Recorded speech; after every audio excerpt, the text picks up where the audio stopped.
బెంగళూరు హైదరాబాద్ రోడ్డుపై అనేక మంది ప్రాణాలు గాలిలో కలిసిపోతున్నా కేంద్ర రాష్ట్ర ప్రభుత్వ అధికారులు పట్టించుకోవడం లేదని స్థానిక కాలనీల అసోసియేషన్ల ప్రతినిధులు డి రంగయ్య, ఎండి యూనిస్, ఎస్ అన్వర్ బాషా, పట్టణ పౌర సంక్షేమ సంఘం నాయకులు ఎరిగినేని పుల్లారెడ్డి విమర్శించారు.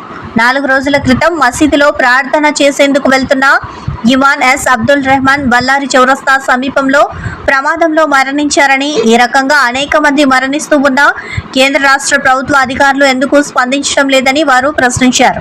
దేశంలో ఎక్కడా లేని విధంగా బాలాజీనగర్ ప్రాంతంలో అశాస్త్రీయంగా హైవే రోడ్డు నిర్మాణం జరిగిందని అన్నారు. NH-44 నిర్మాణంలో జరిగిన లోపాలే ఈ ప్రమాదాలకు కారణమని తెలిపారు.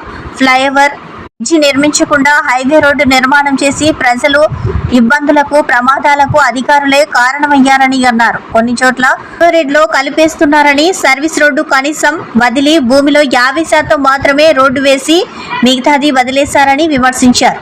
వెంకటరమణ కాలనీ నుండి పంచలింగాల కూడలి వరకు దాదాపు 3 కిలోమీటర్ల పైగా రోడ్డు దాటే పరిస్థితి లేకుండా వేశారని విమర్శించారు. పరిస్థితి ఉమ్మడి రాష్ట్రాల్లో ఎక్కడా లేదని ఆవేదన వ్యక్తం చేశారు.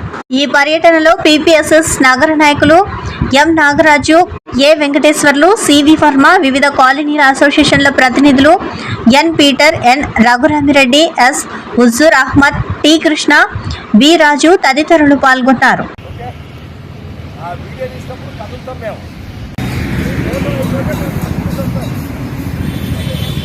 మన చౌరస్తా పోయే వరకు అంతా ఇది ఏమైంది అంటే రోడ్ అంతా చిన్నగా అయిపోయింది. సర్వీస్ రోడ్డు, దీంట్లో చాలా ఇబ్బంది పడుతున్నారు.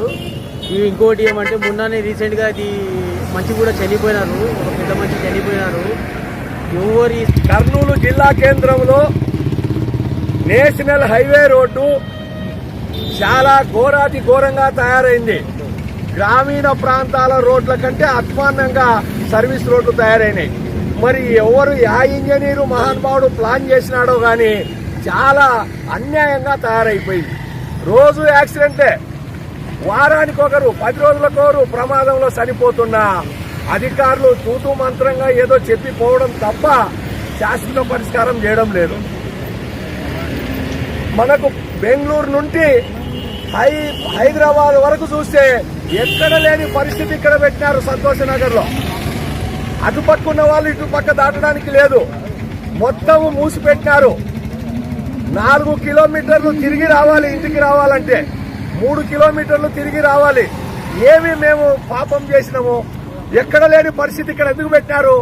అండర్ బ్రిడ్జ్ ఏర్పాటు చేయండి, లేదా ప్రమాద సూచికలు పెట్టి ఇటుపక్క వాళ్ళు అటుపక్క దాటడానికి రోడ్డును ఏర్పాటు చేయాలని చెప్పి, లేకపోతే ఆందోళన చేస్తాము.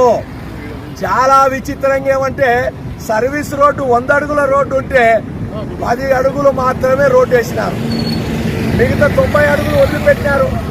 అట్లాగే హైవే రోడ్డు సర్వీస్ రోడ్డుని ఎంక్రోచ్మెంట్ చేసింది. అంత గందరగోళంగా ఉంది.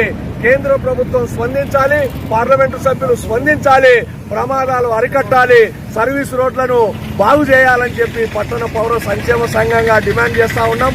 లేకపోతే ఆందోళన చేయాల్సి వస్తుందని చెప్పి మేము హెచ్చరిస్తున్నాం.